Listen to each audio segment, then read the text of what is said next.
Bienvenidos una vez más a este segmento de entrevista de Martes Financiero del diario La Prensa. Vamos a estar tocando un tema que tiene que ver con la educación financiera, con el ahorro, con la manera en que los ciudadanos pueden empezar a entender un poco más ese mundo de la economía y las finanzas que parece un poco complicado. Y en esta oportunidad tenemos con nosotros un invitado de lujo que es Francisco Javier Martínez García, viene de España, director general de la Fundación de la Universidad de Cantabria para el estudio y la investigación del sector y la investigación financiero, y también es director del Centro Santander Financial Institute, ¿correcto? Correcto, correcto, perfecto.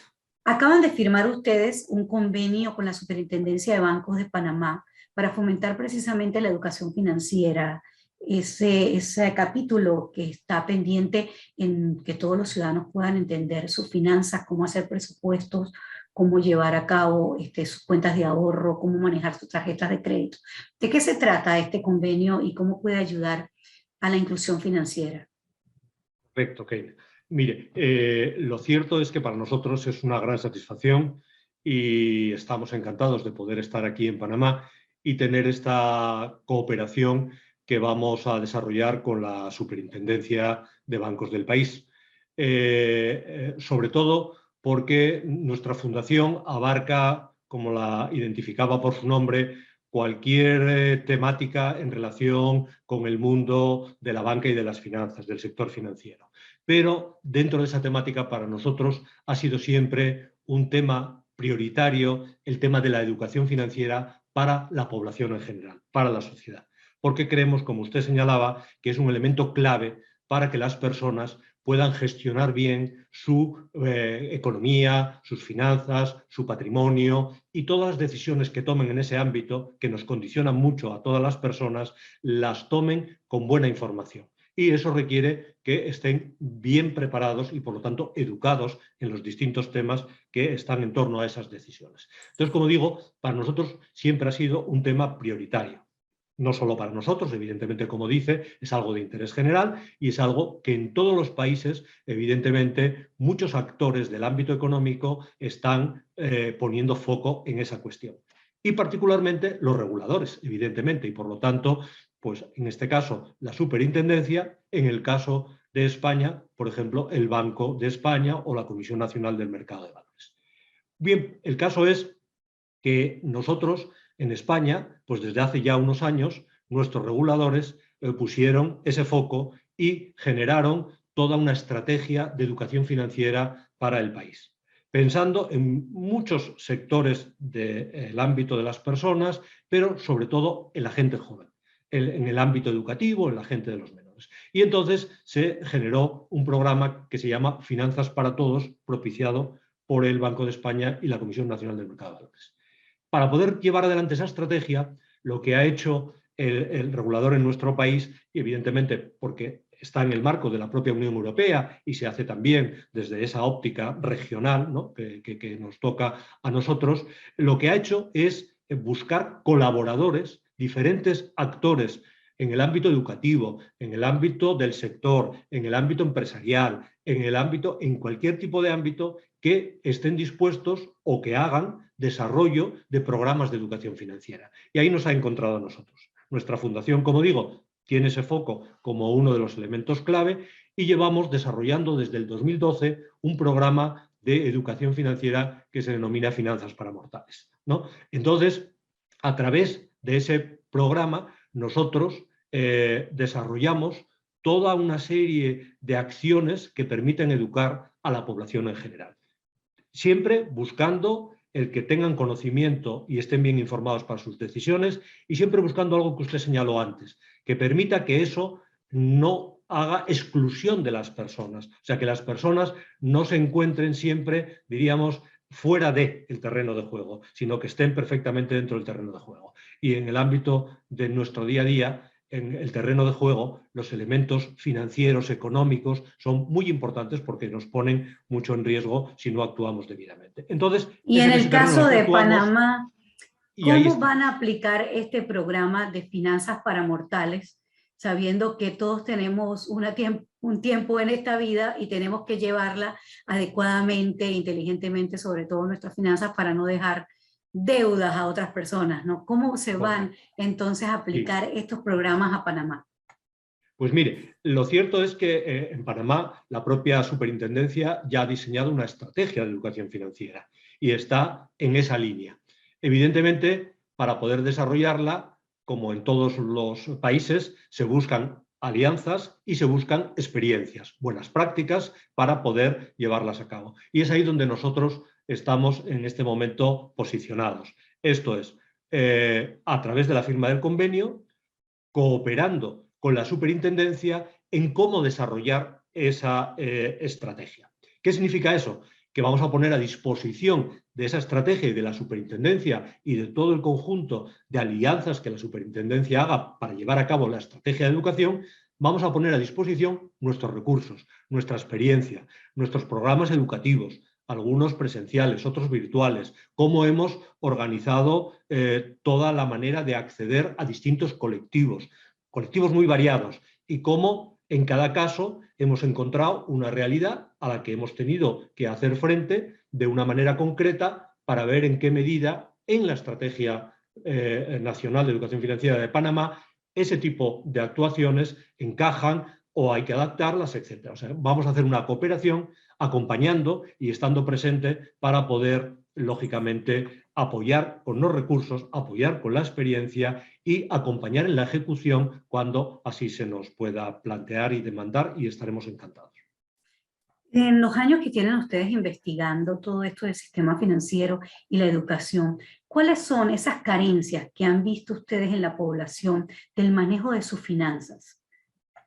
Mire, fundamentalmente es el que dentro del mundo actual, y no digo que desde siempre no sea una situación, cada vez hay más complejidad en las relaciones de tipo económico-financiero entre las personas y las entidades o entre otras personas.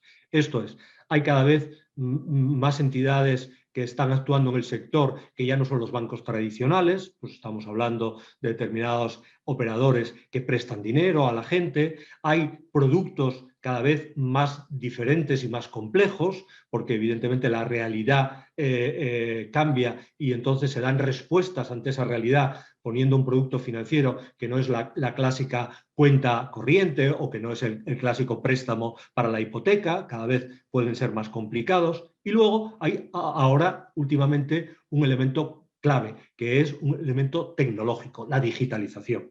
Entonces, hay toda una serie de cuestiones que evidentemente ponen en dificultades a las personas que no están bien preparadas o que no entienden bien esas cuestiones. Entonces, es ahí donde nosotros tenemos que poner el foco, en dar el contenido de conocimiento que le permita actuar cuando hace una operación financiera con un teléfono móvil de manera adecuada e interprete bien ese contenido.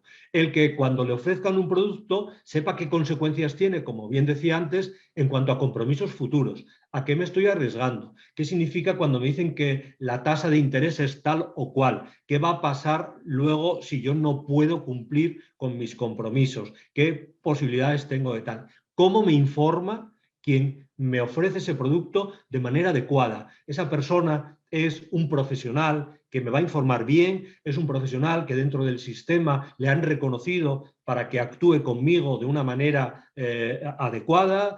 Todas esa serie de cuestiones son evidentemente las que nosotros tenemos que poner la atención.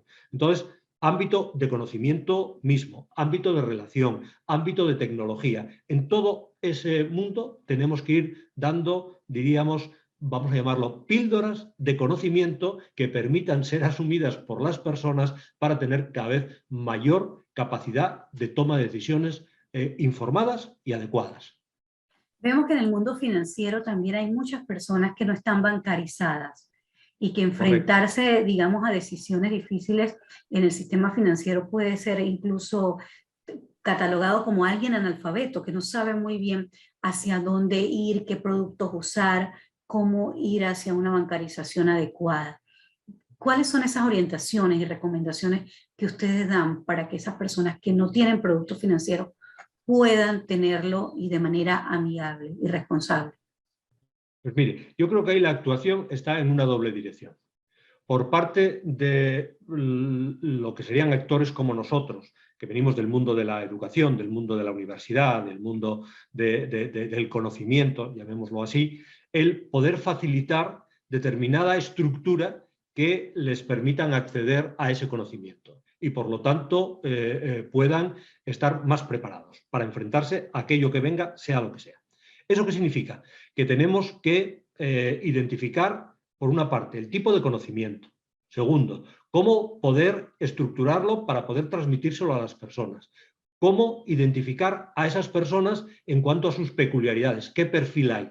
Y en base a eso, hacer, diríamos, una especie de carta menú con diferentes opciones para poder darles ese conocimiento a las personas. Por ejemplo, nosotros tenemos programas que van dirigidos a la formación de jóvenes estudiantes que están en la primaria y en la secundaria. Evidentemente, el conocimiento que les das, cómo se lo tienes que dar, con qué herramienta, en el contexto educativo en el que están desarrollando su etapa educativa, pues requiere un tipo de actuación por nuestra parte. Y así tenemos muchos cursos presenciales y online que nos permiten acceder a los colegios y darles información en diferentes tipos de contenidos sobre temáticas como las que señalaba antes. Cómo debes de ahorrar, cómo debes de utilizar tu teléfono cuando te comprometes con una transferencia, toda esa serie de cosas. Por otro lado, nosotros, una vez identificado ese colectivo, si no estamos con estudiantes, sino que estamos, por ejemplo, con un sector de población que está en mayores dificultades, como decía, porque no está bancarizado, porque están en situaciones, diríamos, de conflicto en cuanto al trabajo, en cuanto a tal, pues tenemos que poder acceder a ellos. ¿Qué hemos hecho nosotros en esos casos? Hemos diseñado muchos programas, evidentemente sencillos en el lenguaje, pero sí en el contenido sea sustancial, y hemos firmado convenios con determinadas ONGs o con determinados ayuntamientos o municipalidades o con determinadas instituciones que nos han permitido convocar a esas personas para poder darles esa formación. Y entonces organizamos actividades con ellos. Yo pongo siempre un ejemplo muy relevante.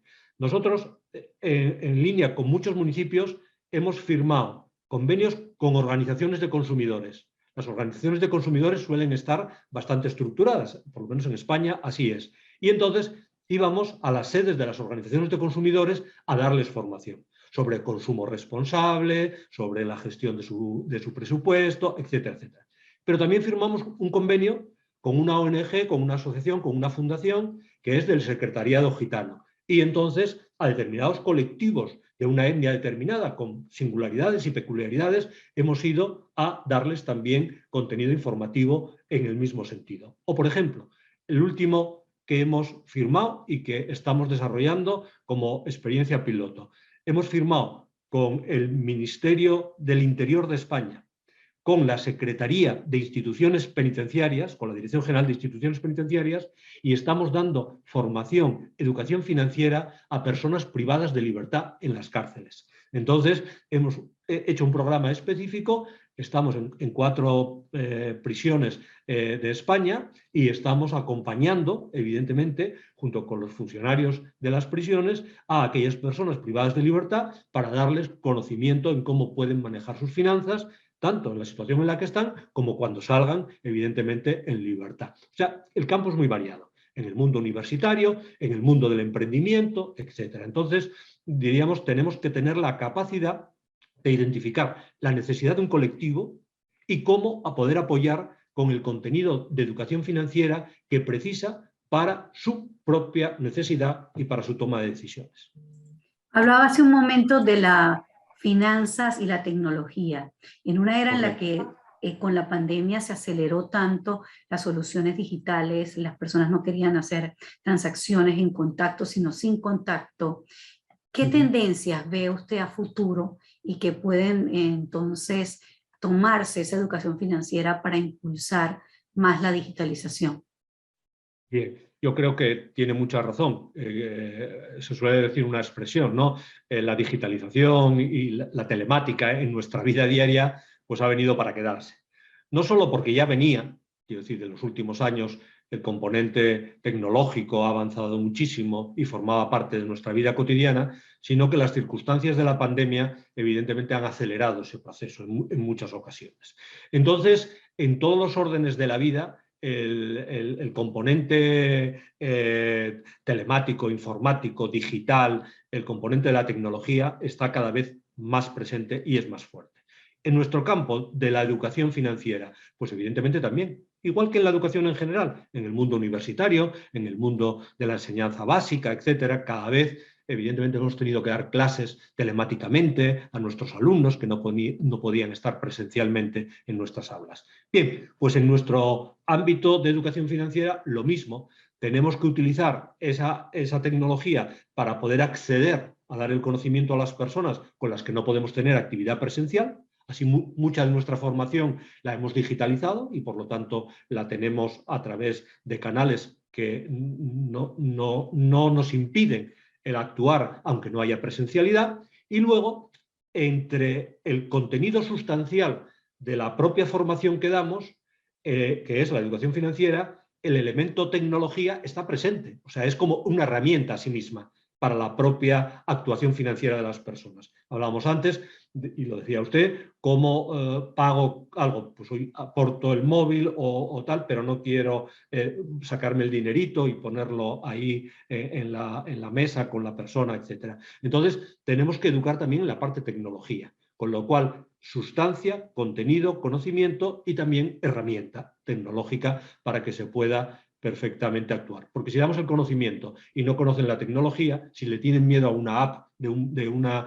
entidad financiera, pues lógicamente no van a hacer las transacciones, por mucho que conozcan muy bien qué es un préstamo, qué obligaciones les conlleva, etcétera, si luego no manejan bien la herramienta con la que van a tener que contratar ese producto, por ejemplo, ¿no? En el caso de la pandemia han surgido términos que dicen estamos en una pandemia económica con una cantidad de personas desempleadas, empresas cerradas, otros tratando de reinventarse. ¿Qué necesidades de educación financiera puntuales ha generado la pandemia y qué, digamos, falencias se ven en la sociedad? Yo creo que lo que acabamos casi de comentar en la pregunta anterior.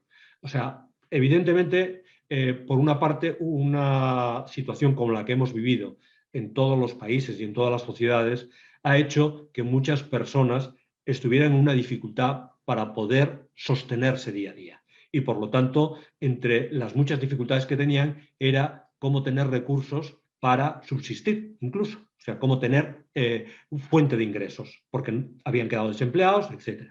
Entonces ahí hay una faceta que evidentemente en cada país y en cada contexto se ha abordado de diferente manera y es con medidas de política pública de apoyo, con políticas de recuperación de las actividades, con cuando cerraron los negocios, cómo poder facilitar el que los empleados que evidentemente no podían trabajar no quedaran sin empleo, sino en una situación, diríamos, de stand-by para que se les ayudara a las empresas y a ellos y poder pasar ese trago. O sea, ha habido unas medidas por ahí. Y dentro de eso, pues lo que comentábamos antes, en la gestión de tu día a día, en esa circunstancia y en ese escenario, has tenido que resolver pues, el conocimiento financiero de cosas que hasta ahora no había. Por ejemplo, en España había los ERTES y en España había la posibilidad de apoyos a través del ICO, del Instituto de Crédito Oficial, a las empresas, con unas condiciones que derivaban de las circunstancias de la pandemia, en cómo era el producto, en qué condiciones tenía, en cómo tal. O sea, y todo eso, pues evidentemente daba una novedad en el conocimiento financiero. Por ejemplo, una de las medidas que se ha puesto en muchos países, y en España así fue, pues es la moratoria en los pagos de las cuotas hipotecarias de las personas que habían comprado una vivienda y que evidentemente se encontraban en una situación de dificultad económica por falta de trabajo y pues no podían pagar sus hipotecas.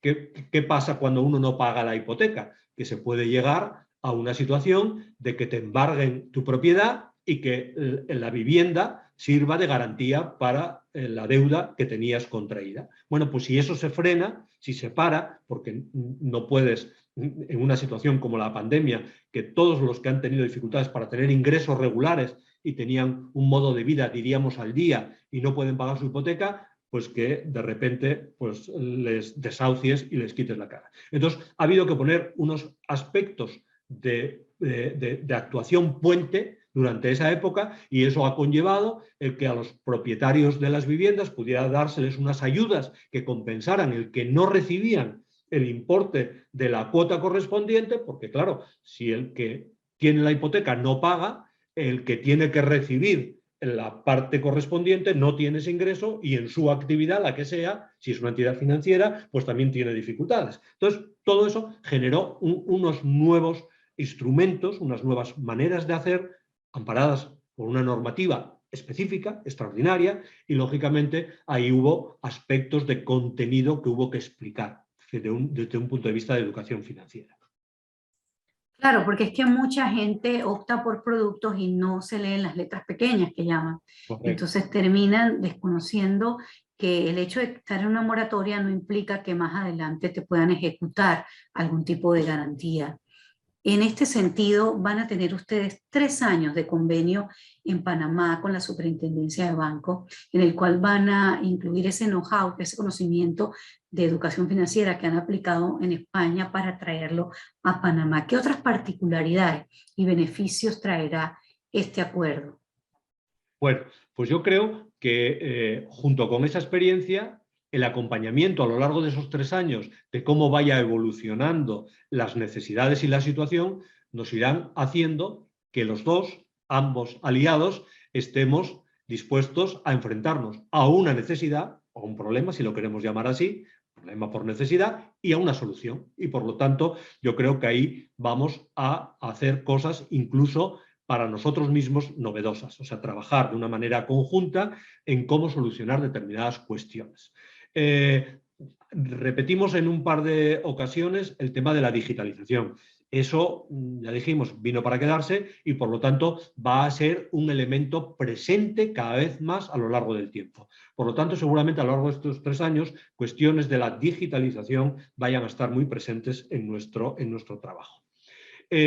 Fruto de lo que acabamos también de comentar, por los efectos de la pandemia, etcétera, habrá situaciones en las que va a haber que volver a incluir a las personas que se quedaban excluidas o que tenían un riesgo de exclusión. En los niveles, evidentemente, de paro han aumentado, hay que fomentar otra vez actuaciones que generen empleo y, por lo tanto, en el mundo del sector productivo hay que hacer cosas que permitan que las empresas o los emprendedores vuelvan a poner en marcha ideas y generen empleo, generen riqueza y volvamos a esto, evidentemente hay que volver otra vez a reconstruir toda una serie de cosas. Entonces, a lo largo de estos años vamos a tener un reto, yo creo, importante, no solo por cómo considerábamos hasta tiempos de los últimos años el tema de la educación financiera, sino con la casuística que genera el efecto pospandemia. Es más, esto ha pasado así cuando nació las iniciativas de educación financiera. Las iniciativas de educación financiera nacieron después de la crisis del 2008, cuando toda la crisis financiera, donde, como señalaba también usted antes, muchas personas accedían a productos financieros sin leerse la letra pequeña, con el desconocimiento absoluto de a qué se comprometían. Y cuando vinieron mal dadas, se encontraron en una situación realmente muy complicada. Entonces, la crisis iniciada en el 2008 y con todos los efectos que tuvo y puntas en el 2011, etcétera, etcétera, pues, entre otras cosas, propiciaron actuaciones en muchos ámbitos. Los reguladores con normativa, los bancos con más transparencia y más información, los profesionales del mundo de la banca más obligados a informar mejor de los productos que ofrecen a los clientes a estar más pendientes de qué les supone todo eso y nosotros a educar más, a estar presentes poniendo evidentemente conocimiento sobre todas esas cuestiones. Cuidado con esa letra pequeña, cuidado con lo que supone una consideración correcta de un flujo de ingresos para poder atender un flujo de gastos que esté equilibrado y que no te ponga en dificultad. Cuidado con que busques financiación con un compromiso de devolución a corto plazo si la vas a utilizar para inversiones de más largo plazo, por ejemplo, en pequeñas empresas. Si yo pido un préstamo a un mes, pero con él voy a comprar una máquina que va a estar en mi cadena de producción durante mucho tiempo, hay un desequilibrio. Tengo un recurso, una financiación, y lo invierto en algo que está desequilibrado en el tiempo. El recurso lo tengo que devolver en poco tiempo y la máquina no va a generar ingresos más que a lo largo de mucho tiempo. Por lo tanto, hay toda una serie de cosas en las que evidentemente nosotros tenemos que estar ahí. Perfecto, muchísimas gracias le damos por esta entrevista al señor Francisco Javier Martínez García, director de la Fundación de la Universidad de Cantabria para el Estudio y la Investigación Financiera y a su vez director general también del Centro Santander Financial Institute, con quien la Superintendencia de Bancos de Panamá ha firmado este convenio de educación financiera que sabemos que va a traer gran beneficio para la sociedad en el sentido de una sociedad informada, una sociedad que es menos cauta para caer en fraude financiero o en engaño o incluso en deudas exageradas que después no puedan manejar. Perfecto. Pues un placer. Evidentemente nosotros agradecemos muchísimo a la Superintendencia la oportunidad que nos da de poder cooperar en este proyecto, porque para nosotros, como decía antes, es nuestra esencia, es uno de los proyectos fundamentales de la Fundación y estamos encantados siempre de compartir experiencia y de trabajar conjuntamente.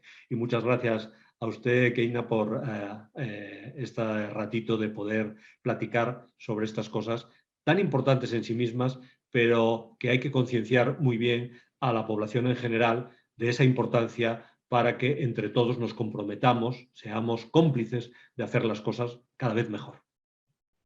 Muchísimas gracias. Muy amable.